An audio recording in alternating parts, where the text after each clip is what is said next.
How to delete App Store purchase history. Hello guys, this is Atticus and welcome back to another tutorial video.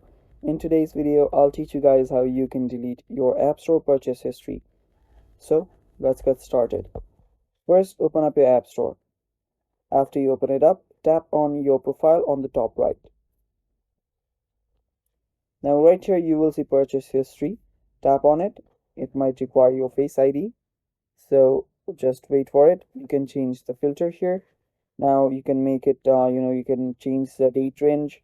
You can make the cost type 2 and tap on apply, and you should be seeing your purchase history. Now these are all the apps that you've bought or you've just downloaded.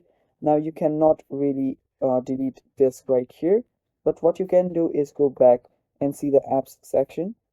Now under apps section, you will see not on this iPhone, and you can simply remove these very history details.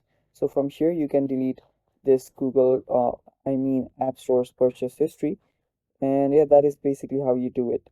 And that is all for today's video too. Thanks for watching guys. Stay tuned for more, and bye bye, take care.